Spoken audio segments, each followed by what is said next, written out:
Et des fois, je me souviens d'un garçon, alors qui était plus jeune que Yanis. Ce garçon qui avait répondu à la maîtresse, ils ont tous la même taille. L'année suivante, je propose aux parents de mettre en place un agenda pour lui, qui soit juste pour la représentation temporelle sur l'année. Les jours, les heures, il y arrivait, etc. Et donc, un agenda avec une page par jour.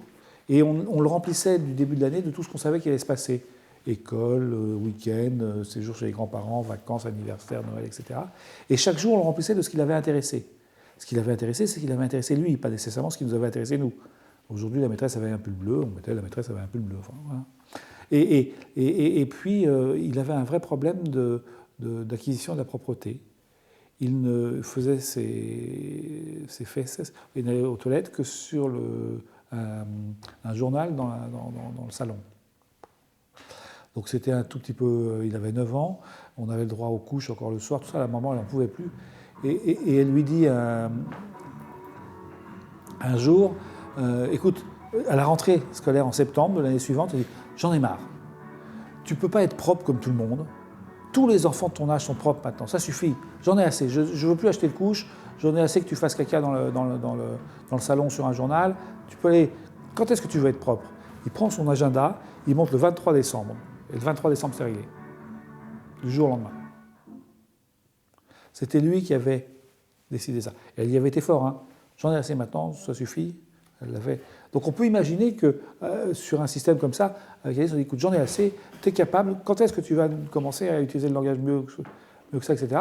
Et puis le laisser venir, lui, en termes de... C'est souvent ce que je lui dis, hein, pour le stimuler, spécialement quand on est en lecture ou quand on commence quelque chose de nouveau. Je lui dis, tu sais, t'es capable. Si je te le demande, c'est que tu es capable. Mais il faut que tu me montres et que tu me dises... Il faut qu'il le décide. Voilà. C'est ce que j'apprends de... Il y a une bonne volonté. Hein, ce que j'apprends de ces trucs-là... C'est pas un gamin récalcitrant à l'apprentissage. Hein. C'est qu'il s'est fixé cette date-là et qu'après, c'était totalement réglé. Et Dieu sait, si je vous assure, tout ce qu'on a pu essayer de montrer qu'il ne risquait pas de tomber dans le trou si on tirait la chasse avec des poupées, faire sur des miroirs pour voir comment ça fonctionnait, des dessins d'intestin. J'ai jamais fait autant de dessins d'intestin et de rectum et tout ça qu'avec ce gamin-là.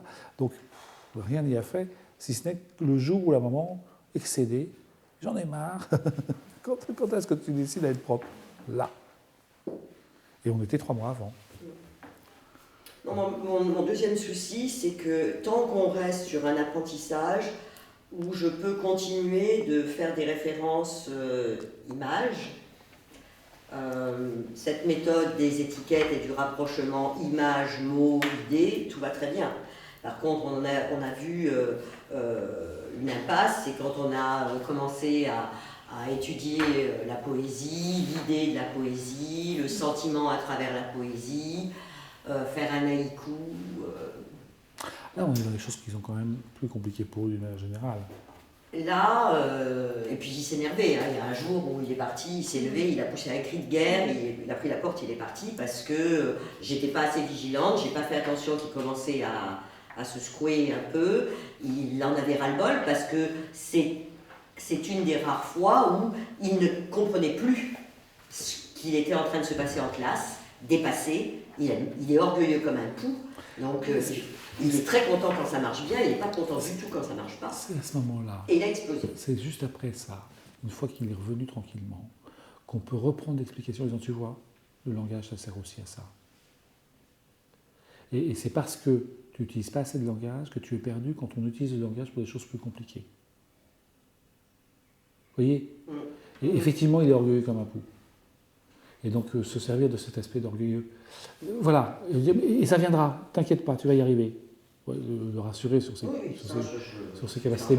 Mais vous voyez, sauter sur ces occasions-là pour pointer, pour montrer que là, c'est parce qu'il n'a pas assez avancé dans le langage que les mots-clés, les mots étiquettes, suffisent pas. Il est vrai que quand on commence à avoir une conversation, là l'autre jour, on est sorti, sa maman l'attendait, et bon, il a en tête des Kinder qui devraient arriver des États-Unis, qui ne sont pas commercialisés, donc peut-être, la notion de peut-être avec Yanis, il a de la patience, hein, mais quand même ça revient régulièrement. Et là, on sort, je dis 2 mots à sa maman, et là, il se jette sur sa mère, et Kinder, magasin, Kinder. Puis là, bah, c'était la fin de la journée, ça m'a un peu agacée. Je l'ai regardé, je fais Yanis, quand on te parle, tu comprends tout. Tu comprends absolument tous les cours. Donc tu ne vas pas me faire croire que pour la énième fois, ça, tu ne l'as pas compris. Les Kinder que tu veux arrivent des États-Unis. Tant qu'ils ne seront pas envoyés des États-Unis dans les magasins français, tu ne pourras pas les avoir. C'est pour ça qu'on te dit peut-être. Et je lui ai vraiment dit fermement sur ce ton-là. Il m'a regardé. Ça a été tranquille. C'était fini. Pour ce coup-là. Je suis revenu le lendemain. Mais sur ce coup-là, j'ai dû aborder une logique qui... Non, mais vous avez dit les choses de façon carrée, finalement assez ferme, et en même temps, enfin, je veux dire, sans agressivité. Et ouais, et au premier degré. Et il a saisi ce que vous vouliez dire. Ça roule. Et puis le lendemain, il l'a plus en tête, ce que vous avez dit, parce qu'il a eu d'autres choses, et donc il recommence. Alors, ce qui est un peu épuisant. Oui, il y a des fois, oui. Mais ouais, non, tout à fait. Mais ça, c'est bon, voilà.